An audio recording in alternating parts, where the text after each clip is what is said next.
Bienvenue, toi qui m'écoutes chez toi en ce moment, bienvenue ma soeur, bienvenue mon frère, bienvenue vous qui êtes réunis derrière cet ordinateur pour vous édifier et pour vous nourrir avec la connaissance de la parole de Dieu.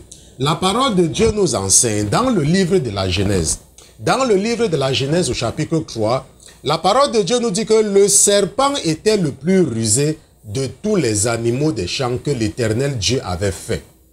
Il dit à la femme, Dieu a-t-il réellement dit, vous ne mangerez pas de tous les arbres du jardin? La femme répondit au serpent, nous mangeons du fruit des arbres du jardin, mais quant au fruit de l'arbre qui est au milieu du jardin, Dieu a dit, vous n'en mangerez point et vous n'y toucherez point de peur que vous mouriez. Alors le serpent dit à la femme, vous ne mourrez point. La parole de Dieu nous dit ce soir que le serpent était le plus rusé de tous les animaux des champs. Le serpent était le plus rusé de tous les animaux que l'Éternel Dieu avait fait.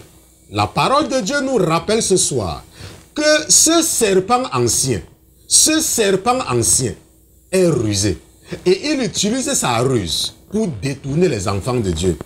Comme il l'avait fait avec Ève et Adam dans les temps anciens, il continue toujours à utiliser sa ruse pour détourner les enfants de Dieu. Mais est-ce que tu utilises l'arme de l'ennemi pour le combattre? Est-ce que tu as analysé l'arme de l'ennemi? Est-ce que tu sais comment l'ennemi utilise la ruse pour t'amener à croire que ce que tu fais est conforme à la parole de Dieu, alors que ce n'est que la ruse qu'il est en train d'utiliser pour te détourner? La parole de Dieu nous dit que Ève lui avait dit, la parole de Dieu te dit ce soir que la Bible dit de ne pas faire. Et le serpent ancien par sa ruse te dit, comme il avait dit à Ève, que ce n'est pas grave, tu n'iras pas en enfer. Mais ce soir, le Seigneur voudrait que tu comprennes qu'il avait donné un ordre à Adam et il a répété le même ordre à Ève. Ne touchez pas. Et ils ont touché. Mais il ne l'avait pas fait parce que il voulait le faire, mais parce que quelqu'un avait utilisé la ruse pour le détourner. Est-ce que quelqu'un utilisait la ruse pour te détourner? Est-ce que quelqu'un utilisait la ruse pour t'amener en boîte de nuit? Est-ce que quelqu'un utilisait la ruse pour t'amener dans les ventes emportées? Est-ce que quelqu'un utilisait la ruse pour t'amener à tromper ton mari? Est-ce que quelqu'un utilisait la ruse pour te faire commettre la fornication? Est-ce que quelqu'un utilisait la ruse pour t'amener à mentir? Est-ce que quelqu'un est en train d'utiliser la ruse pour te faire fumer? Si tel est le cas, sache que cela a déjà eu lieu et ce n'est qu'une répétition. Et c'est le moment pour toi ce soir de te réveiller. Et je remercie le Seigneur pour ta vie. Ce soir, nous allons commencer avec la première partie de la décision du Conseil de Jérusalem. Je vous l'ai annoncé hier et nous allons seulement continuer là-dessus. Je ne sais pas ce qui m'a amené à annoncer le sujet hier parce que tout au long de la journée, l'ennemi s'est arrangé à brouiller mon esprit parce que ce que vous devez certainement connaître, bien évidemment, quand ils sont au courant de ce que j'ai à enseigner, c'est toujours très difficile. C'est pour cela que parfois, même l'Esprit de Dieu ne me révèle rien. Mais je sais qu'il y a une raison pour laquelle il m'a permis d'annoncer, n'est-ce pas, le tigre depuis hier. Donc ce soir, c'est la décision du Conseil de Jérusalem que nous allons étudier, première partie, et nous allons terminer demain avec la décision du Conseil de Jérusalem, suite et fin. Et nous allons également marquer la fin, n'est-ce pas, de l'étude du livre, n'est-ce pas, d'une partie du livre des Actes, n'est-ce pas, ou alors du livre des Actes des premiers chrétiens. Bon, mais avant toute chose, avant de nous aventurer à utiliser notre raisonnement qui ne dépend que de la chair et du sang pour enseigner les princes et les princesses que vous êtes, nous allons d'abord nous assurer de la présence de votre Père dans ce studio qui est notre directeur général. Mais comme lui, il n'est pas un patron ordinaire, comme il est Dieu, comme lui, c'est Jésus-Christ de Nazareth, nous allons demander à tous les autres qui se trouvent dans les cieux, qui se trouvent sur la terre, sous la terre et sous la mer, de cette terre, parce que nous sommes sur le point de dérouler le tapis rouge et accueillir Jésus-Christ de Nazareth, gardez l'écoute, À tout à l'heure.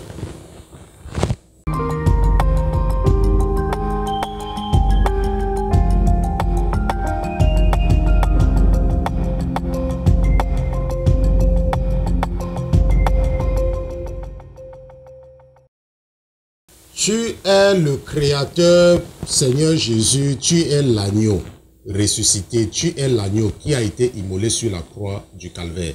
Seigneur Jésus, je te remercie ce soir pour tes enfants qui sont connectés. Je te remercie, au Seigneur Jésus, d'avoir mis dans leur cœur de se connecter. Je te remercie d'avoir mis dans leur cœur de se débarrasser de la distraction du monde et de venir nourrir leur esprit par la nourriture dont leur esprit a besoin. Ta parole nous enseigne que l'homme ne vivra pas seulement du pain, mais vivra de tout ce qui procède de la bouche de son Créateur. Mon Dieu, mon roi, c'est pour cela que ce soir, nous sommes reconnaissants et nous voulons te témoigner notre gratitude. Nous voulons te témoigner notre gratitude et que tu saches que nous sommes reconnaissants du fait que tu n'avais pas hésité à mettre ton royaume en péril afin de pouvoir nous réconcilier avec ton Père qui est au ciel. Nous te disons merci ce soir, mon Dieu, mon roi, pour ta présence. Nous te disons merci de ne pas mépriser nos rendez-vous hebdomadaires. Nous nous retrouvons 3 fois par semaine, mon Dieu, mon roi, et malgré le fait que nous sommes juste une petite communauté, tu abandonnes tout ce que tu as fait pour venir t'assurer que tes enfants que tu as choisis, avant même la fondation du monde, que tes enfants seront nourris par ta parole. Mon Dieu, mon roi, je te remercie de m'avoir choisi pour me mettre au service du Créateur des cieux et de la terre. Qui sommes-nous, mon Dieu, mon roi, devant les autres? Pourquoi tant d'amour pour nous? Pourquoi tant de considération pour nous, mon Dieu, mon roi? Pourquoi? Qu'est-ce que nous avons fait pour mériter cela? Mais parce que nous ne voulons pas être dans le secret de Dieu, mon Dieu, mon roi, parce que nous savons la responsabilité qui vient avec cela, nous voulons seulement te dire merci. Merci pour nos âmes. Merci d'avoir pensé nous épargner le feu éternel de l'enfer. Merci d'avoir pensé nous montrer le chemin du salut. Merci d'avoir pensé nous montrer le chemin qui mène à la vie éternelle. Merci de nous enseigner la voie qui ne mène pas à la perdition. Merci de nous enseigner les voies du Dieu d'Abraham. Merci de nous enseigner les voies du Dieu d'Ésaïe. Merci, ô toi, Dieu d'Ézéchiel. Toi qui es le Dieu de Jonas, toi qui es le Dieu de Malachie, toi qui es le Dieu de Josué, toi qui es le Dieu de Ruth, toi qui es le Dieu de Naomi, nous te disons merci. Merci au Seigneur Jésus, toi qui avais fait passer ton peuple sur la terre ferme de la mer Rouge et avait noyé toute l'armée de l'Égypte parce qu'ils avaient osé venir après te protéger. Mon Dieu, mon roi, nous sommes tes protégés. Mon Dieu, mon roi, rappelle-toi que tu nous as choisis. Mon Dieu, mon roi, rappelle-toi que tu nous aimes. Et à cause de l'amour que tu as pour nous, Seigneur Jésus, tu avais tout mis en péril. Tu étais sur le point de tout perdre. Et tu avais accepté de tout perdre parce que tu ne voulais pas nous perdre pour rien au monde. Peut-être, mon Dieu, mon roi, il y a mon frère qui est connecté en ce moment et qui est encore poursuivi par l'armée de Pharaon. Il y a peut-être ma soeur qui est connectée ce soir et qui avait posé un acte dans le passé que l'ennemi continue à utiliser pour l'accuser. Mon Dieu, mon roi, rappelle-toi que tu avais noyé l'armée de Pharaon. Et ce soir, permets-moi de venir avec cette requête devant toi pour te demander d'anéantir, d'effacer, d'éliminer, d'enchaîner et de renvoyer dans les profondeurs de l'abîme toute principauté territoriale, toute principauté sous-marine, toute principauté aérienne qui se permet de poursuivre ta fille, qui se permet de poursuivre ma soeur, qui se permet de poursuivre mon frère dans son rêve parce qu'il avait péché dans le passé. Mon Dieu, ta parole nous enseigne que nous sommes maintenant en toi et que les choses anciennes sont passées et que toutes choses sont devenues nouvelles. Mon Dieu, ne les permet plus de nous accuser devant toi avec ce que nous avons fait lorsque nous n'étions pas encore réconciliés avec toi. Seigneur Jésus, ne permets pas aux vengeurs de sang de nous poursuivre même dans notre ville de refuge. Et toi, tu es notre souverain sacrificateur. Et si nous avons couru vers la ville de refuge, c'est parce que nous savons que notre souverain sacrificateur est éternel. Et que tant que nous restons sous ta couverture, alors le vengeur de sang, conformément à la loi spirituelle, n'a pas le droit de venir nous revendiquer dans notre ville de refuge. Je te remercie, mon Dieu, mon roi, d'avoir accordé un témoignage à quelqu'un ce soir. Je te remercie, mon Dieu, mon roi, d'avoir parlé au cœur de quelqu'un. Je te remercie, mon Dieu, mon roi, d'avoir annulé l'esprit de la culpabilité qui culpabilisait encore ma soeur jusqu'à ce soir par rapport à un acte qu'elle avait posé dans le passé. Nous te disons merci mon Dieu, mon roi, au nom de Jésus-Christ, ton serviteur t'a présenté tes enfants et d'une seule fois nous te disons Amen, Amen, Amen, Amen, Amen. Donc nous remercions Dieu pour Jésus-Christ. Bien évidemment, je suis vraiment très fatigué parce que depuis le matin, je ne me suis pas reposé. Et je me rappelais lorsque j'avais commencé ma formation par le pasteur Georges, n'est-ce pas, lorsqu'il avait commencé à me former. Et je travaillais avec lui en fait, et je voyais comment il était tellement occupé. Donc un jour, je lui ai dit, pasteur, j'ai même pitié de toi. Je ne savais pas qu'un jour, les gens devaient me répéter la même chose. Donc le pasteur, il était tellement occupé parce qu'il est médecin. Et comme je travaille avec lui, je voyais vraiment comment il passait le temps en journée au téléphone. Et les gens qui voulaient lui parler en passant par moi et tout. Et il trouvait le moyen de satisfaire tout le monde. Et j'avais pitié de lui. Et je lui ai dit, pasteur, quand je te regarde souvent, j'ai pitié de toi. Et aujourd'hui, donc, pendant que ma tête est en train de me faire mal, même maintenant, pendant que je vous parle, et donc l'esprit qui en moi me rappelait, n'est-ce pas, ce que j'avais dit. Donc, il faut savoir que c'est un travail qui n'est pas évident. Okay? Parce que parfois, en journée, je dois parler à quelqu'un. N'est-ce pas? Nous vous encourageons. Je disais à une de mes sœurs aujourd'hui que les hommes de Dieu ont plusieurs rôles. Il y a parfois, nous entretenons votre foi. N'est-ce pas? À force de vous enseigner, ça permet à votre flamme de rester, n'est-ce pas, vive. Et si nous ne vous enseignons pas, alors cette flamme, n'est-ce pas, peut s'éteindre. Et de l'autre côté, nous allons, n'est-ce pas, présenter la parole de Dieu. Donc, en fonction de la mission, ok, c'est comme la sœur dont je dis, c'est comme une période de visitation pour elle. Parce que depuis peut-être 2 ou 3 semaines, l'esprit qui est en moi me demande de l'appeler pratiquement tout le temps. N'est-ce pas? Parfois, je ne l'appelle même pas parce que je me dis qu'elle va dire que mais le pasteur, il ne fait que m'appeler. Je sais qu'elle aime bien quand je l'appelle, mais moi aussi, je suis fatigué, surtout que je dois préparer les études bibliques pour pouvoir également m'occuper de vous. Donc, ce que je voudrais, n'est-ce pas, que vous sachiez, c'est que ce n'est pas un travail évident, mais nous regardons la récompense. C'est la récompense qui nous motive. Est-ce qu'on se comprend? Donc nous regardons la récompense. Lorsque tu travailles pour Jésus-Christ, il faut te focaliser sur la récompense. Et cette récompense, c'est que tu ne vas jamais mourir. Cette récompense, c'est que tu vas passer, n'est-ce pas, ton éternité avec lui au paradis. Ok? Et le paradis, c'est vraiment le paradis. N'est-ce pas? La cité sainte. N'est-ce pas? Sion. Hier, nous avons étudié un sujet très important. Et la plupart du temps, quand je vous enseigne un sujet très important, par la suite, je me sens tellement fatigué. Ok, je ne sais pas, peut-être c'est parce que, oui, mais je ne sais pas. Mais je me sens tellement fatigué. Et je disais même à la sœur qui s'occupe du site que je me sens tellement fatigué. Et je n'ai pas pu me reposer. Et le sujet d'hier, n'est-ce pas, qui était, est-ce que tu es la brebis d'un berger rejeté par Dieu? C'est également un sujet que mon esprit me dit que ça va également sauver beaucoup de vies. Parce que nous savons qu'il y a des gens, n'est-ce pas, il y a des brebis, n'est-ce pas, qui suivent des bergers qui ont été rejetés. Et on ne dit pas que les brebis ont été rejetées, mais on dit que le berger a été rejeté. Et tout à l'heure, avant de commencer l'étude, ma fille me posait par exemple la question concernant par exemple les femmes. Et avec le cas de Déborah, la prophétesse. Et j'étais en train de lui expliquer que lorsqu'on dit que la femme ne doit pas, n'est-ce pas, enseigner, que la femme doit rester, une femme ne peut pas être pasteur, la Bible est claire que ça concerne les assemblées. Ça veut dire que c'est dans l'église.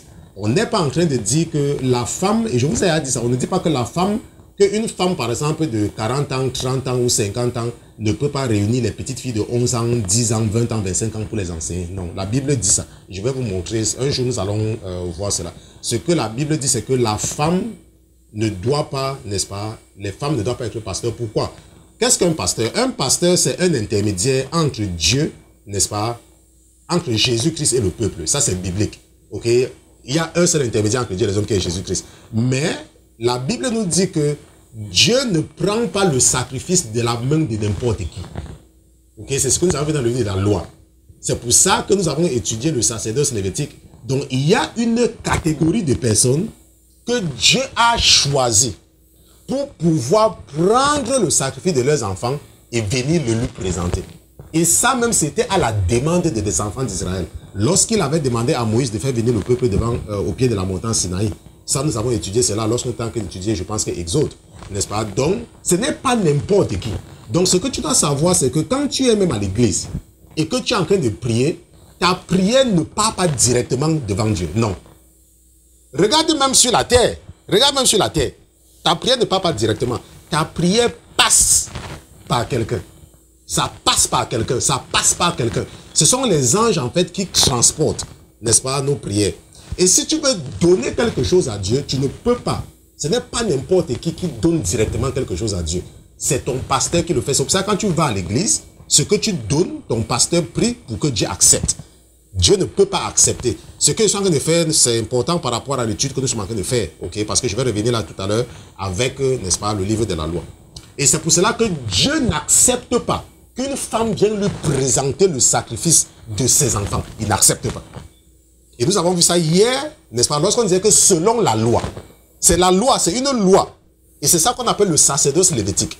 Donc tu ne peux pas, une femme ne peut pas prendre le sacrifice des autres et aller donner à Dieu. Ce n'est pas possible. Puisque la Bible dit que ce n'est pas acceptable. Et dans l'Ancien Testament et dans le Nouveau Testament, on se comprend. Ça, c'est important pour toi de comprendre. Donc, si tu vas dans une église où une femme est pasteur, il faut savoir que le sacrifice que tu fais là, Dieu ne prend pas ça. Bon, maintenant, je vous ai toujours dit que tu le saches ou que tu ne saches pas, ça ne change rien à la réalité. Lévitique chapitre 5, verset 17. Ok? Et ce n'est pas ce que tu crois qui est important, c'est ce que hier nous avons vu ça. Que la femme doit se taire dans les assemblées. Elle doit se taire dans les assemblées. La femme doit se taire. Elle doit rester tranquille. Maintenant, est-ce que la femme peut travailler dans le royaume? Oui. Puisque la Bible dit que la femme doit se taire dans les assemblées. La Bible ne dit pas que tu es une femme, tu ne peux pas. Comme ma fille, par exemple, elle s'occupe de la partie technique. Ok? Parfois, même elle fait les montages. Quand je lui montre de faire certaines choses. Ok? Ça, ce n'est pas contre. Il n'y a pas une partie dans la Bible qui dit que la femme ne doit pas aider dans le ministère. Non. La femme peut prier, n'est-ce pas? Tu peux prier. Ok? Tu peux organiser un groupe de prière. Mais on dit dans les assemblées, dans l'église, ce n'est pas autorisé. Et je me rappelle que lorsque j'avais apporté justement ce problème devant mon pasteur, n'est-ce pas, le pasteur Georges, il m'avait dit que, mais pourquoi est-ce que vous avez d'abord permis? Parce que quand j'avais commencé avec, là où je suis à l'église, parfois quand j'avais commencé dans cette église-là, n'est-ce pas, les femmes dirigeaient souvent la prière. Il m'a dit un jour qu'il faut que ça s'arrête, n'est-ce pas, quand il a été au courant et que j'ai attiré son attention, il a dit que ça doit s'arrêter. Et nous avons donc arrêté cela. Donc c'est important de comprendre. Ok, ça c'est très important de comprendre. Donc peut-être tu peux être dans une église où les femmes font ce qu'elles font et toi tu es là. Dieu n'est pas là. Hier, qu'est-ce que nous avons vu? Que à la 3e année, vers la 3e année de ça, Dieu l'avait rejeté. Mais il est resté roi pendant 40 ans. Donc tu peux être dans une église, tu penses que Dieu est là, Dieu n'est plus là. Il n'est plus là. Tout ce que tu peux faire là, ce n'est que la blague. Et tu vas peut-être te rendre compte que tu as les mêmes problèmes, tes problèmes ne changent pas, tes problèmes ne changent pas. C'est parce que tu es dans une église où l'Esprit de Dieu n'est plus là. Aussi simple que cela soit. Parce que la Bible dit que voilà les signes qui suivront ceux qui auront cru. Donc si tu es en Jésus-Christ et que Jésus est avec toi, ça sera manifesté, ça va se manifester d'une façon ou d'une autre. Maintenant, ce soir, nous sommes en train, dans toujours ce que je suis en train de dire là, nous sommes en train d'étudier la première partie de ce qu'on appelle la décision du Conseil de Jérusalem. C'est quoi la décision du Conseil de Jérusalem? C'est ça que nous allons étudier. Ça veut tout simplement dire qu'un problème s'était posé. Et il fallait que Dieu tranche. Un problème s'était posé entre les Juifs et les païens. Et il fallait que Dieu tranche. Et Dieu va trancher. Et c'est ça que nous allons étudier pendant 2 jours. Maintenant, je t'invite à prendre ta Bible et aller dans Actes chapitre 13. Parce que nous allons étudier les chapitres 13, 14 et 15 à la fois. Ok, ça sera 13, 14 et 15. Et nous allons nous arrêter à 15. Donc, va dans Actes chapitre 13 et nous allons lire à partir du verset 16. Et par rapport à ce que nous sommes en train de faire, je suis en train de lire la traduction de Second 21. Ok, vous avez constaté qu'avant, je lisais la traduction de Louis II. Mais lorsque j'étais en train de comparer la traduction en anglais, New King James, par rapport à ce que je veux vous enseigner, Louis II n'est pas aussi précis que cela. Et j'ai vu que Second 21 se rapproche un peu plus, n'est-ce pas, du New King James, n'est-ce pas, version. Donc, si tu as le New King James version et que tu peux lire en anglais, tu peux lire en anglais. Ok, ça, ce n'est pas un problème. Mais moi, je vais lire la traduction de Second 21. Maintenant, Paul se leva, n'est-ce pas, Actes chapitre 13, verset 16. Paul se leva, fit un signe de la main et dit, Israélites et vous qui craignez Dieu, écoutez. N'est-ce pas? Donc, j'ai choisi le 16 seulement pour vous amener à comprendre, c'est Paul qui parle. n'est-ce pas? Ou alors Saul, c'est lui qui parle. Donc la Bible dit que Paul se leva, fit un signe de la main et dit, Israélites, et vous qui créez Dieu, écoutez. Hier, nous avons vu une partie de cela, donc nous allons au verset 23. Donc nous descendons à 23, et il continue dans son exhortation. Hier, nous avons vu une partie de cette exhortation entre les versets 13 à 22. Donc nous partons à 23 et nous disons que il va continuer, il va dire que c'est de la descendance de David que Dieu, conformément à sa promesse, a amené à Israël un sauveur qui est Jésus. Donc l'exhortation de Paul continue. Il dit que c'est de la descendance de David que Dieu, conformément à sa promesse, a amené à Israël un sauveur qui est Jésus. Nous partons maintenant au verset 38. Ok, c'est parce que si je lisais 38 et 39, vous ne deviez pas comprendre. C'est pour ça que j'ai dit que non, je vais m'arrêter sur deux versets importants avant d'aller là où nous devons normalement partir. Donc allons maintenant à 38, 39. Donc 38 dit que sachez-le donc mes frères, c'est par lui, par qui? Par Jésus. Vous comprenez maintenant pourquoi est-ce que je lisais le verset 23. Ok, donc sachez-le donc frères, c'est par lui que le pardon des péchés vous est annoncé. Et c'est par lui que toute personne qui croit est libérée de toutes les fautes dont vous ne pouviez pas être libéré par la loi de Moïse. Et c'est par Jésus-Christ que toute personne qui croit est libérée de toutes les fautes dont vous ne pouviez pas être libéré par la loi de Moïse. Ça, c'est très important de comprendre. Pourquoi? Ce que tu dois comprendre, c'est que dans l'Ancien Testament, je vous ai dit que l'Ancien Testament nous enseigne la mentalité de Jésus-Christ. Quelle est sa mentalité? Comment est-ce qu'il réfléchit? Qu'est-ce qu'il pense? Ok, et quand tu comprends l'Ancien Testament, tu peux entrer dans sa tête et prévoir même sa réaction. Je vous ai expliqué ça ici. Maintenant, dans les temps anciens, ce qu'on appelle les temps bibliques, lorsque Dieu était en train de créer sa mentalité, en utilisant les enfants d'Israël, il nous a donné des lois par Moïse. Il nous a donné des lois. Et ces lois-là sont consignées dans ce que nous appelons le Pentateuque. Les 5 premiers livres de la Bible, le Pentateuque. Et ces 5 livres-là sont attribués à qui? À Moïse. On se comprend? On s'est compris. Maintenant, lorsque Moïse a fait sortir les enfants d'Israël de l'Égypte, Dieu leur a donné des lois et des ordonnances à respecter. Et il a dit que la personne qui s'amuse avec cela va mourir. Et dans le Nouveau Testament, on dit que le salaire du péché, c'est la mort.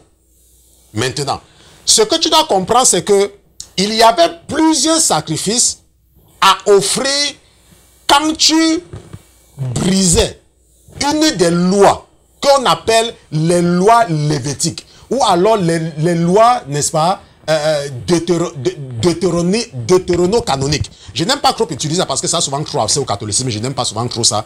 Mais il faut comprendre que les lois, n'est-ce pas, il y a 2 livres de la loi. Il y a Lévitique, il y a Deutéronome. Deutéronome veut dire complémentaire, n'est-ce pas, pas ajouter, c'est complémentaire, donc ça vient à compléter ce qui avait déjà été dit dans Lévitique. Maintenant, lorsque tu violais la loi, parce que ça pouvait arriver, que tu violes la loi, Dieu avait institué, n'est-ce pas, différentes formes de sacrifices. Il avait institué différentes formes de sacrifices. Il y a dans la Bible ce qu'on appelle les holocaustes. Il y a ce qu'on appelle les sacrifices d'expiation. Il y a ce qu'on appelle les sacrifices de culpabilité, n'est-ce pas? Il y a ce qu'on appelle, n'est-ce pas, les sacrifices d'action de grâce. Il y a les offrandes en don, n'est-ce pas, ainsi de suite. Nous avons fait une étude biblique là-dessus. Nous allons revenir là ce soir. Parce que nous sommes en train d'étudier quelque chose. Je veux vous amener à comprendre quelque chose, une fois pour toutes. Maintenant, si nous partons par exemple dans le livre de la loi, je ne vais pas vous demander, si tu veux, tu vas là-bas, hein, ok? Mais moi, je ne vais pas y aller, ok? Dans le livre de la loi, surtout les 5 premiers chapitres, Dieu, n'est-ce pas, dit ce qu'il faut faire en cas de quelque chose. Ça veut dire que si quelqu'un a péché, voilà ce qu'il doit faire. Si quelqu'un veut me donner quelque chose en reconnaissance, voilà ce qu'il doit faire. Si quelqu'un, voilà ce qu'il va faire. Et nous avons vu que, par exemple, nous avons vu que dans Lévitique chapitre 1, nous voyons, n'est-ce pas, ce qu'on appelle l'Holocauste. Et Lévitique chapitre 1 dit que tu offres l'Holocauste lorsque tu veux obtenir la faveur de Dieu. Suppose que tu n'as pas péché, tu n'as rien fait. mais tu veux la faveur. En ce moment-là, tu offres ce qu'on appelle l'holocauste. Donc à partir de ce soir, tu dois savoir que l'holocauste, c'est pour obtenir la faveur. C'est pour ça qu'on dit que Jésus est notre holocauste. Donc tu peux présenter Jésus-Christ à Dieu comme ton holocauste pour obtenir la faveur de Dieu. On se comprend. Maintenant, par la suite, nous avions également vu, n'est-ce pas, ce qu'on appelait le sacrifice d'action de grâce. Ça veut dire que quand tu veux témoigner ta reconnaissance à Dieu, tu lui offres ce qu'on appelle un sacrifice d'action de grâce pour témoigner ta reconnaissance de quelque chose. Par exemple, tu te rends compte que les choses marchent dans ta vie. Ton mari t'aime, ton mari te fait des cadeaux, ton mari parfois quand il vient, il dit chérie, comment tu vas? Oh chérie, qu'est-ce que tu as fait en journée? Peut-être tes enfants se comportent bien et tout et tout et tout. Tu sens que Dieu est présent dans ta vie, n'est-ce pas? Tu vas à l'église, tu donnes quelque chose. Ce n'est pas chez toi, ce n'est pas appeler les enfants du quartier, les faire ce qu'on appelle le salaka, non. Tu vas à l'église et tu fais ce qu'on appelle un sacrifice d'action de grâce.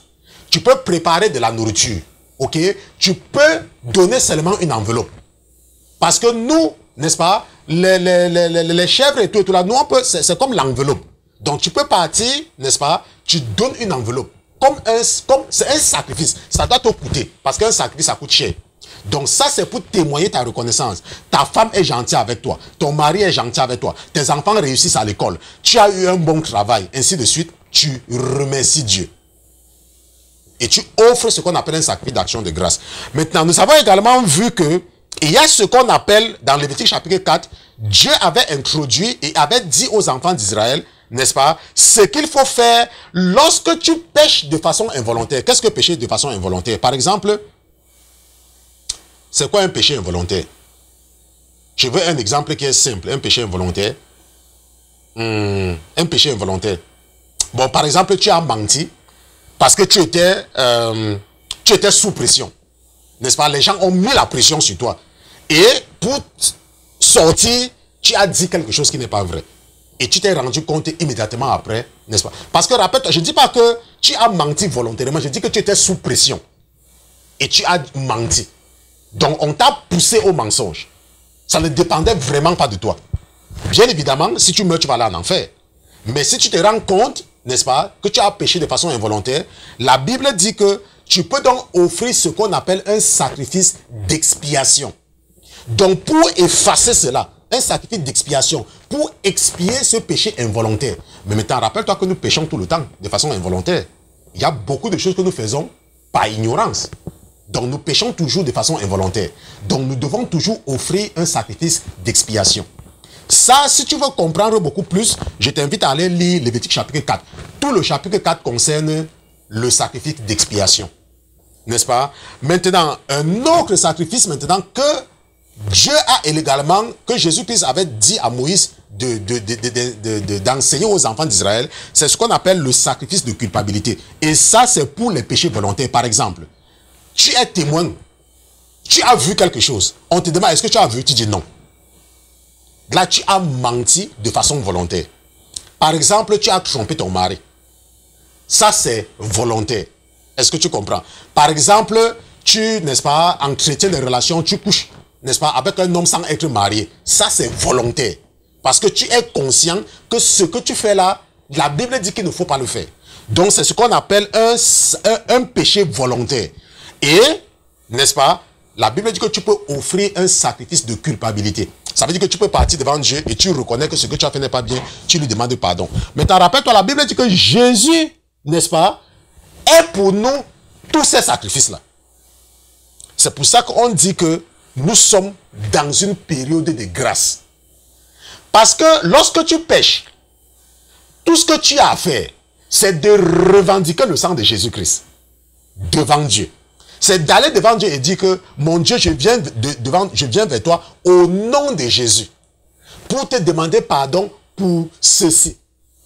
Mais l'Esprit me dit qu'il fallait dire que le sacrifice d'action de grâce n'entre pas dedans. Ok? C'est pour les sacrifices de culpabilité et d'expiation. Parce que l'Esprit dit que non, pas pour le sacrifice d'action de grâce. Ok? Parce que, après, je vous ai dit que le sacrifice d'action de grâce, c'est pour témoigner quelque chose. Ça veut dire que tu sens que Dieu a fait quelque chose pour toi. Parce que quand je voulais dire que tous ces sacrifices, pendant que je vous expliquais, vous savez qu'il y a quelque chose qui est à moi parfois qui me parle, il me dit que non. Il ne faut pas leur dire que le sacrifice d'action de grâce est dedans. Donc, lorsque tu veux témoigner ta reconnaissance à Dieu, tu dois aller faire un sacrifice dans ton église. Ok? En fait, si ça me dit que je dois enlever, c'est parce que je dois rester avec la première chose que je vous ai dite. Donc, lorsque tu veux, par exemple, offrir un sacrifice d'expiation ou un sacrifice de culpabilité à Dieu, n'est-ce pas? Ou un holocauste, tu peux utiliser l'agneau qui est Jésus-Christ. Maintenant, ce que tu dois comprendre, c'est que ces sacrifices-là se faisaient tout le temps. Ça veut dire qu'il fallait offrir les bœufs toujours et toujours et toujours et toujours. Parce que nous péchons tout le temps. C'est comme nous prions tout le temps. N'est-ce pas? On prie tout le temps et on revendique le sang de Jésus tout le temps, n'est-ce pas? Voilà. Allons ensemble dans Hébreux chapitre 7, verset 27. Hébreux chapitre 7, verset 27. Hébreux chapitre 7, verset 27. Donc, la parole de Dieu nous dit que il n'a pas besoin, comme les autres grands prêtres, d'offrir chaque jour des sacrifices, d'abord pour ses propres péchés, ensuite pour ceux du peuple, car il a accompli ce service une fois pour toutes en s'offrant lui-même en sacrifice. N'est-ce pas? Donc, ce que je voudrais que tu retiennes ici, c'est que il n'a pas besoin, comme les autres grands prêtres, d'offrir chaque jour des sacrifices. Donc, avant ces sacrifices que je vous ai dit là, le prêtre, le souverain sacrificateur et, n'est-ce pas, les prêtres offraient ça continuellement. Donc, le feu brûlait de façon continue. Donc, ils étaient obligés d'offrir ces sacrifices tout le temps. Et il y avait des gens qui voyageaient chaque année pour aller au temple de Jérusalem pour offrir le sacrifice annuel. N'est-ce pas? C'est la même chose que nous pouvons lire dans Hébreux chapitre 10. N'est-ce pas? Si tu passes seulement dans 3 chapitres, Hébreux chapitre 10, à partir du verset 11. N'est-ce pas? La Bible nous dit que tout prêtre se tient chaque jour debout pour faire le service et offrir fréquemment les mêmes sacrifices qui ne peuvent jamais enlever le péché. Je vais lire jusqu'au verset 12. Tandis que Jésus-Christ, après avoir offert un seul sacrifice pour les péchés, s'est assis pour toujours à la droite de Dieu. Est-ce qu'on se comprend? Tandis que Jésus-Christ a offert un sacrifice. Parce que les autres devaient offrir le même sacrifice tout le temps. Alors que Jésus a offert un seul sacrifice. Maintenant, rappelle-toi que le sujet de ce soir, c'est que c'est la décision du Conseil de Jérusalem. Et ce que je suis en train de faire, c'est que je suis en train de vous amener de façon progressive à comprendre. Ok, à comprendre. Maintenant, qu'est-ce que nous allons faire? Nous allons maintenant retourner dans Actes chapitre 13 et nous allons lire des versets 44 à 52. Ok, allons dans Actes chapitre 13.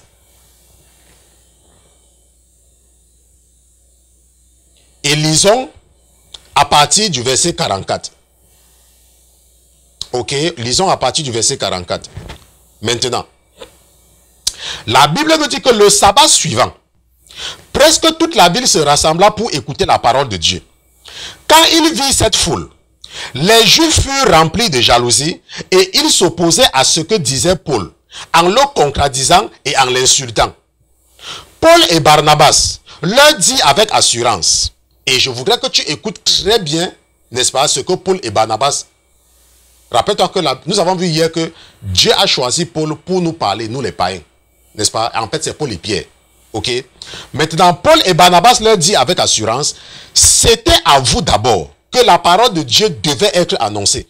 Mais puisque vous la rejetez et que vous jugez vous-même indigne de la vie éternelle, nous nous tournons vers les non-juifs. Est-ce que tu comprends? La Bible dit que les Juifs avaient insulté Paul et Barnabas. Ça veut dire qu'ils avaient rejeté la bonne nouvelle, l'évangile. Ils avaient rejeté. Et Paul va leur dire que c'était d'abord à eux que la parole de Dieu devait être annoncée. Mais puisqu'ils rejettent cette parole, alors ils se tournent maintenant vers les non-juifs. En effet, tel est l'ordre que le Seigneur nous a donné. Donc tu vois que Paul n'est pas en train de parler de lui-même parce que Paul était un prophète. Donc Jésus a dit à Paul que puisque les Juifs ne veulent pas t'écouter, tourne-toi vers les païens. Je suis en train de lire Actes chapitre 13, verset 44 à 52. En effet, tel est l'ordre que le Seigneur Jésus-Christ nous a donné. J'étais établi pour être la lumière des nations, pour apporter le salut jusqu'aux extrémités de la terre. Les non-juifs se réjouissaient en entendant cela. Ils célébraient la parole du Seigneur et tout ce qui était destiné à la vie éternelle crut. La parole du Seigneur se propageait dans tout le pays. Mais les non-juifs excitaient les femmes pieuses de la haute société et les personnalités de la ville. Ils provoquaient une persécution contre Paul et Barnabas et les chasseurs de leur territoire. Paul et Barnabas secouaient contre eux la poussière de leurs pieds et allaient à Iconium. Quant aux disciples, ils étaient remplis de joie et du Saint-Esprit. Actes chapitre 13, verset 44 à 52. Je lisais la traduction de second 21. Qu'est-ce que nous apprenons? Nous apprenons que Dieu avait commencé à parler aux Juifs.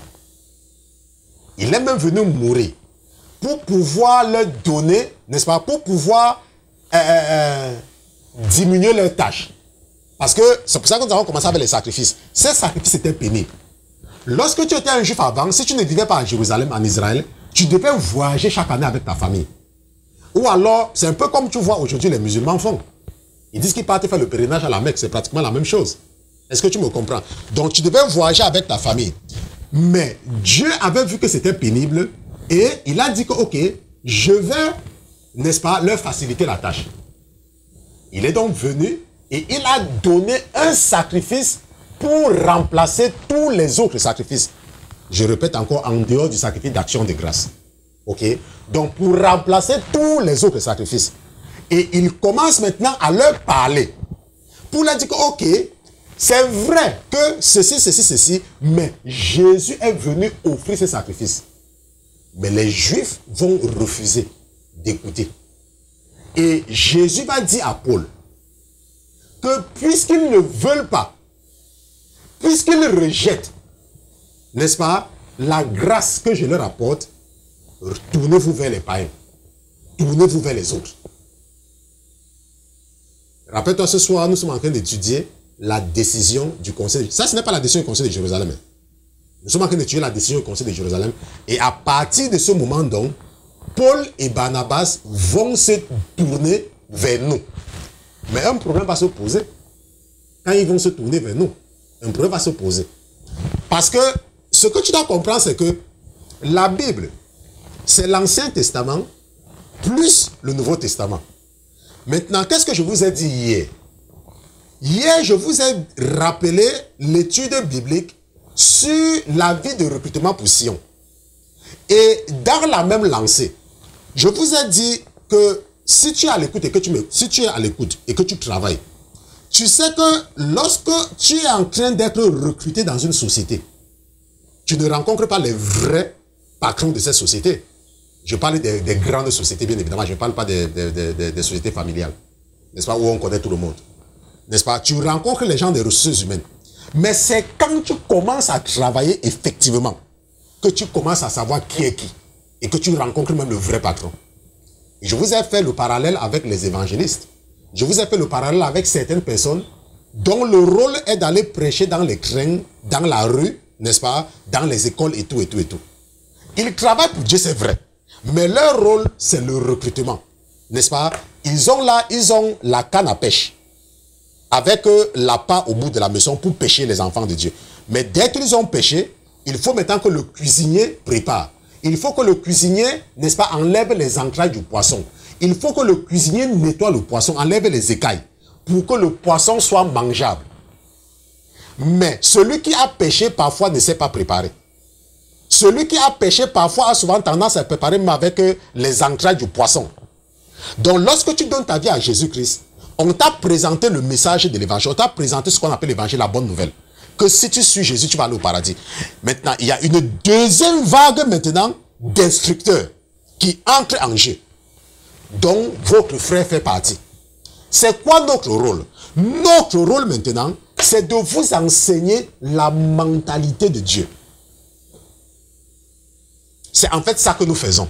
Et c'est pour ça que nous vous avons toujours rappelé que la mission de la sainteté FM, la sainteté télévision, ce n'est pas pour ceux qui n'ont pas de relation avec Jésus-Christ. Non. Si tu es quelqu'un qui ne connaît pas Jésus-Christ, nos enseignements vont te paraître trop durs.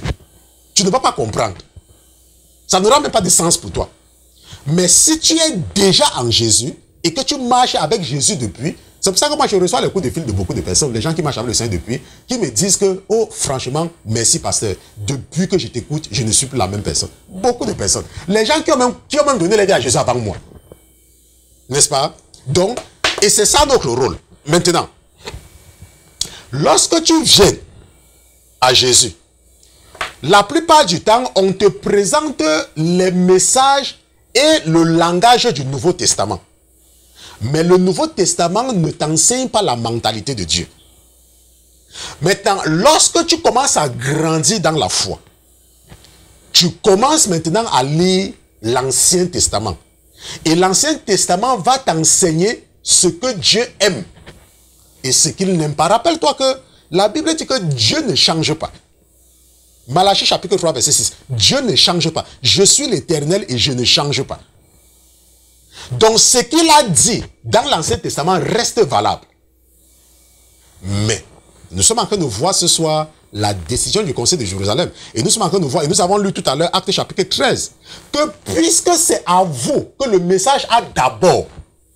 Donc maintenant, nous, vers qui Paul va venir, Paul et Barnabas, nous vers qui Pierre va venir, n'est-ce pas? On nous présente le message de façon différente. N'est-ce pas? Pas avec les contraintes de la loi. Lorsqu'on nous présente le message, ce n'est pas avec les contraintes de la loi. Mais il y a un problème qui se pose toujours entre ceux qui ont compris ce que je suis en train de vous expliquer ce soir et ceux qui n'ont rien compris. Quels sont ceux qui ont compris? C'est ce que je vous dis tout le temps. Je vous dis tout le temps que nous ne sommes pas des juifs. Nous sommes des païens qui ont accepté de plein gré de donner leur vie à Jésus-Christ. Personne ne t'a forcé d'accepter Jésus. Bien évidemment, si tu ne l'acceptes pas, tu vas en enfer. Donc tu l'as accepté parce que tu ne veux pas aller en enfer. Est-ce que tu me comprends? Donc tu as accepté Jésus-Christ de ton plein gré. Maintenant, parce que tu as accepté Jésus, tu n'es pas sous, n'est-ce pas? Tu n'es pas sous la loi de Moïse. Tu n'es pas sous la loi de Moïse parce que tu n'es pas un juif. Tu es un païen. Tu n'es pas sous la loi de Moïse. Tu es un païen. Tu as accepté le message de l'évangile. Et cet évangile te dit de croire en Jésus, d'accepter Jésus. Je crois que j'ai lu ça en introduction lorsque nous étions en train de lire le chapitre 13, et lorsque nous lisions le verset 23, je pense que je vais retourner là-bas, lire Actes chapitre 13, verset 23, n'est-ce pas? Donc allons là-bas. La Bible dit que c'est de la postérité de David que Dieu, selon sa promesse, a suscité à Israël un sauveur qui est Jésus. Et lorsque nous avions continué, nous avons vu à 38, n'est-ce pas? À 38, la parole de Dieu disait que sachez donc, mes frères, que c'est par lui que le pardon des péchés vous est annoncé. Donc, ce qu'on te dit, c'est que quand tu as accepté Jésus, Jésus te pardonne. Ok? Ça, c'est le message de l'évangile. Donne ta vie à Jésus et tu seras sauvé. Est-ce que tu crois en Jésus? Est-ce que tu as une relation personnelle avec Jésus? Voilà tout ce qu'on te demande. Est-ce que tu aimes ton prochain? Voilà tout ce qu'on te demande. Aime ton prochain comme toi-même. Aime Dieu de tout ton cœur, de toute ton âme. Voilà le message qu'on te donne. Maintenant, lorsque tu grandis, n'est-ce pas, un problème se pose. Dieu veut que tu grandisses. Il veut que tu grandisses. Et grandir pour toi, ça veut dire de connaître ce qu'il aime et ce qu'il n'aime pas. Maintenant, je vous ai dit qu'il y a deux catégories de prédicateurs. Il y a des gens qui croient que être un vrai enfant de Dieu veut dire faire ce que les Juifs faisaient. Non, ce n'est pas ça. Et pour cela, je vais t'inviter à prendre ta Bible. Et tu vas partir au chapitre 15, n'est-ce pas? Nous partons dans Actes chapitre 15, nous allons lire les versets 1 et 2. Et avant cela, n'est-ce pas? Tu peux y aller prendre ta Bible, aller là-bas, hein? Mais nous allons prendre une pause. Et lorsque nous allons revenir, ok, nous allons lire les versets 1 et 2 de Actes chapitre 15 Et c'est ça que je vais expliquer. Et demain, nous allons terminer avec le même chapitre 15, avec ce qui va se passer lorsqu'ils iront à Jérusalem pour demander à Dieu de trancher cette affaire une fois pour toutes. Donc, je vais demander à ma fille qui est à la régie de nous mettre quelque chose, juste le temps pour moi de respirer pendant 1 minute. Gardez l'écoute. À tout à l'heure.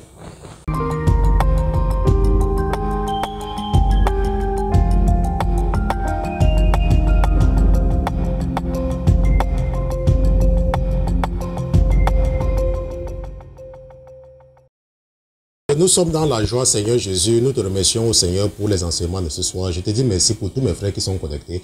Je te remercie, mon Dieu, mon roi, de mettre dans leur cœur, de s'intéresser aux choses spirituelles. Nous te disons merci au nom de Jésus-Christ. Amen, amen, amen. Donc nous remercions Dieu pour Jésus-Christ, n'est-ce pas? Nous n'allons jamais dire cela assez. Nous remercions Jésus-Christ pour son sacrifice et nous remercions le Seigneur pour ce qu'il dit. Donc tout à l'heure, pendant la pause, je recevais le message, en fait un message que j'attendais depuis. Donc ça veut dire que certainement ce que je suis en train de vous enseigner a beaucoup de l'importance pour le Seigneur. Ok, et nous allons seulement continuer. Bon, maintenant, nous lisons le chapitre, nous sommes dans Actes chapitre 15, nous lisons les versets 1 et 2. Donc, quelques hommes venus de Judée enseignaient les frères en disant, « Si vous n'êtes pas circoncis selon la coutume de Moïse, vous ne pouvez pas être sauvés. » Paul et Barnabas eurent un vif débat et une vive discussion avec eux. Les frères décidaient alors que Paul, Barnabas et quelques-uns d'entre eux monteraient à Jérusalem vers les apôtres et les anciens pour traiter cette question. Qu'est-ce que la Bible nous enseigne? La Bible nous dit au verset 1 que quelques hommes venus de Judée enseignaient les frères en disant, maintenant, il faut maintenant savoir que nous, ici là, il ne s'agit plus des Juifs, nous ne sommes plus avec les Juifs. Tout à l'heure, nous avons vu dans Actes chapitre 13 que quoi? Que puisque c'est à vous que la parole d'abord été énoncée et que vous avez rejeté ça, nous nous tournons maintenant vers les païens, vers les non-juifs. Donc, les juifs n'ont plus rien à voir ici. Donc même les frères dont il s'agit ici, là, qui venaient de la Judée, enseignaient les non-juifs. Ok, donc il faut comprendre maintenant que nous sommes dans le territoire des non-juifs. Ok, c'est ça que je veux que tu mettes dans ta tête que maintenant nous sommes dans le territoire des non-juifs. Voilà. Donc quelques hommes venus de Judée enseignaient les frères en disant, si vous n'êtes pas circoncis selon la coutume de Moïse, vous ne pouvez pas être sauvés. Maintenant, qu'est-ce que cela veut dire que circoncis? Circoncis, ça veut dire que c'est repenti. Ok, parce que dans l'Ancien Testament, on utilisait beaucoup le mot circoncis. Donc, c'est ce qu'on appelle la circoncision de cœur. Mais dans le Nouveau Testament, on parlait de la repentance. Donc, c'est repenti, changer. Circoncis, changer. Changer le prépuce. Ok, changer. Les enfants d'Abraham étaient circoncis. Donc, pour changer leur prépuce, pour enlever le prépuce. Dans le Nouveau Testament, c'est la repentance, la circoncision de cœur. Je vous ai expliqué ça. Et il disait donc que si ils ne font pas comme ce que Moïse a demandé de faire, alors ils ne peuvent pas être sauvés. Ça veut dire quoi? Ça veut dire que il fallait qu'ils respectent les fêtes, n'est-ce pas? La fête des tabernacles, la fête, la fête des épis, la fête des pains sans levain, le machin, truc est monté, est descendu, la Pâque, machin, ainsi, il ne faut pas manger ceci, il ne faut pas manger cela, il faut. Voilà ce que les autres leur disaient. Que si vous ne faites pas comme ça, vous ne pouvez pas être sauvés. C'est ce qu'on disait, c'est ce que les autres disaient. C'est ça qu'on dit que si vous n'êtes pas circoncis selon la coutume de Moïse. Qu'est-ce que la coutume de Moïse dit? Oh, si tu pêches, tu dois aller chercher le bœuf, on vient couper sa tête, on va à la... Non. Si par exemple, il faut savoir que 3 fois par an, tu dois faire la fête des épis, une fois machin truc, il y a ce qu'on appelle la... Non. Et il faut faire le sacrifice d'expiation, tu dois aller voir le prêtre doit tuer quelqu'un. Non. Voilà ce que les autres disaient aux non-juifs. Que vous devez obéir à la coutume de Moïse. Voilà. Mais Paul et Barnabas vont leur dire que non, ce n'est pas ça que Jésus nous a dit. Rappelle-toi que Paul est un prophète. Hein. Ce n'est pas parce qu'on ne l'appelle pas prophète ici. Paul est un prophète. Dieu lui parlait, Jésus lui parlait. Est-ce que tu me comprends? Jésus lui parlait. Donc Paul est un prophète. Maintenant, ce n'est pas ça. On a dit que eux, ils ne sont pas des juifs. Eux, ils sont des non-juifs. Voilà le message qu'il fallait leur présenter. Je vous ai répété ici, là, tout le temps. qu'en tant que païen converti, il n'y a pas quelque chose que si tu ne fais pas, ça va t'amener au paradis, ou quelque chose que tu fais, ça va t'amener en enfer. Non. Quand je vous dis par exemple qu'une femme ne porte pas le pantalon, une femme ne met pas les mèches, une femme ne met pas les vernis, une femme ne met pas les faux cheveux, une femme ne met pas tout ça là, c'est pour que tu restes spirituel. Parce qu'en faisant ça, tu vas te déconnecter et tu vas te retrouver en enfer. Ça, c'est garanti. Tu vas te déconnecter et tu vas te retrouver en enfer. Ça, c'est garanti. Si c'est pour ça, ne te dérange pas. C'est pour ça que je vous ai toujours dit que si tu es une femme et que tu mets ces choses sur toi, le paradis, il faut oublier. Je disais encore à une de mes sœurs que j'aime beaucoup l'autre jour que, prends par exemple le cas de quelqu'un qui marche avec les gens qui boivent de l'alcool. Quelles sont les conversations que les gens là auront avec lui? Quel genre de conversation? Ça va tourner autour des femmes. Ça va tourner autour des choses stupides qui n'ont rien à voir avec la parole de Dieu. Prends par exemple le cas des femmes qui partent dans les salons de coiffure. Nous savons que dans les salons de coiffure, tout ce qui se passe là-bas, c'est le mensonge. Tu vois une femme qui n'a jamais vu même $1 de son mari, mais quand elle est au salon, hey, mon mari m'a donné, c'est mon mari qui m'a donné $100 aujourd'hui, hein, pour que je parte me coiffer, parce qu'il me voit quand je suis belle. Oh, mon mari, il m'a acheté la chaussure. Pourtant, son mari ne lui donne rien. C'est même elle qui nourrit même la maison. Dans les salons de coiffure, nous savons tout, c'est le mensonge du matin jusqu'au soir. Et quand tu pars dans ce genre d'environnement, qu'est-ce que tu vas apprendre? Le mensonge. Est-ce que tu me comprends? C'est le mensonge. C'est pour ça que je vous ai dit que lorsque nous vous donnons des conseils, une femme ne fait pas ceci, une femme ne fait pas cela, c'est pour vous amener à rester des êtres spirituels. Est-ce qu'on se comprend? Donc maintenant, il disait que on doit respecter la coutume. N'est-ce pas? Qu'on doit respecter la coutume. C'est comme nous vous disons que un enfant de Dieu ne fait pas ceci, un enfant de Dieu ne fait pas ceci. Et nous vous avons expliqué plusieurs fois que c'est pour vous amener à demeurer des personnes spirituelles. Mais en fait, nous sommes dans une période, nous avons un statut particulier devant Dieu. Pourquoi? Parce que au début de l'étude biblique, nous avons vu les différents sacrifices qu'il faut offrir. Et si tu parles Lévitique chapitre 1 jusqu'à Lévitique chapitre 5, tu vas voir que c'est pénible. Avoir à offrir tous ces sacrifices-là tout le temps, c'est pénible. Non seulement financièrement, mais c'est pénible. L'Esprit qui me demandait de revenir sur le problème de la dîme.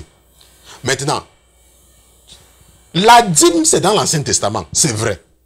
Mais je vous ai expliqué ici plusieurs fois pourquoi un chrétien qui a grandi, qui est mature, doit payer la dîme. Je vous ai expliqué que un chrétien n'est pas obligé. Et c'est ça que nous sommes en train d'étudier, la décision du Conseil de Jérusalem. Nous ne sommes pas obligés de respecter la loi de Moïse. On n'est pas obligé. Mais pourquoi est-ce qu'un chrétien qui aime mieux spirituellement et qui me plaît, rappelez-vous, je suis en train de vous dire depuis, je sais qu'il y a beaucoup qui ont compris déjà, que l'Ancien Testament t'enseigne la mentalité de Dieu, les choses qu'il aime et les choses qu'il n'aime pas. Donc lorsque tu commences à grandir spirituellement et que tu vois que dans les temps anciens, il avait demandé quelque chose, tu commences aussi à faire ça. Est-ce que pour lui faire plaisir, tu commences à faire cela? Mais pour les sacrifices, la Bible nous dit que Jésus a offert un sacrifice une fois pour toutes. Ça veut dire que nous ne sommes plus obligés de faire ces sacrifices-là. Nous ne sommes plus obligés de faire toutes ces fêtes-là. Mais nous pouvons trouver un moyen de lui faire plaisir. C'est pour cela que nous, par exemple, nous ne suivons pas, par exemple, un exemple palpable, c'est comme le sabbat, le samedi des Juifs. Nous, ça ne nous intéresse pas. Dieu ne nous a pas demandé de suivre. Nous ne sommes pas des Juifs. Donc, tu ne peux pas être un chrétien et t'accrocher sur ce que les Juifs font. Mais je vous ai dit que la dîme est différente. Pourquoi? Parce que la dîme aide à soutenir le travail du ministère, le travail du royaume. Donc, lorsque tu es un enfant de Dieu, tu ne dois même pas seulement donner 10%, tu dois même tout donner. Quand tu es un vrai chrétien, tu dois même tout donner. Tu dois investir dans le travail du royaume. Je ne dis pas aller donner à ton église pour que ton pasteur achète des voitures avec et achète des terrains. J'ai dit investir dans le travail du royaume. Aider les orphelins, aider les aveugles, aider les membres de ta famille, n'est-ce pas, qui ne fréquentent pas, aider les gens que tu connais, ok? Et de temps en temps également, aider l'église parce que ton église doit payer les factures. Quand tu pars, tu t'assois dans la clim là, ok? Quand tu pars, tu t'assois et tout, tu penses qu'on paye les factures là avec quoi? Ok, il faut bien que quelqu'un paye et tu dois contribuer à cela. Est-ce que tu me comprends? Donc, nous allons nous arrêter ici là parce que je vous ai dit que c'était juste la première partie de la décision du Conseil de Jérusalem. Demain, nous allons continuer avec la décision du Conseil de Jérusalem, n'est-ce pas, deuxième partie et la fin. Et je suis convaincu que demain, je te conseille de ne pas rater le rendez-vous de demain parce que nous allons voir ce qui s'est exactement passé et ce que Dieu lui-même a décidé pour nous, les païens. Ça, c'était à Jérusalem et c'est ça que nous allons lire demain dans Actes chapitre 15. Je t'invite déjà à lire Actes chapitre 15 avant de te connecter demain. Donc, nous allons prier pour remercier le Seigneur d'avoir été présent avec nous ce soir Et je vais également lui demander, n'est-ce pas, de vous préserver dans vos rêves cette nuit. Seigneur Jésus, je te remercie d'avoir été présent avec nous ce soir, mon Dieu, mon roi. Je te remercie de ne jamais mépriser nos rendez-vous. Je te remercie pour les enseignements de ce soir. Je te remercie que malgré toute la fatigue, tu as donné la force à ton serviteur d'enseigner ses frères et ses sœurs. Nous te disons merci, mon Dieu, mon roi, de veiller sur nos rêves. Nous te disons merci de dépêcher les anges guerriers en ce moment même pour venir anéantir tout démon qui a été envoyé depuis les profondeurs de la terre pour venir nous faire manger ou alors pour venir coucher avec nous dans notre rêve lorsque nous sommes sans défense. Je te remercie, mon Dieu, mon roi, d'avoir accepté avec faveur la requête de ton serviteur pour tes enfants. Nous te disons merci au nom de Jésus-Christ, ton serviteur et tes enfants, d'une seule voix, nous te disons Amen. Amen.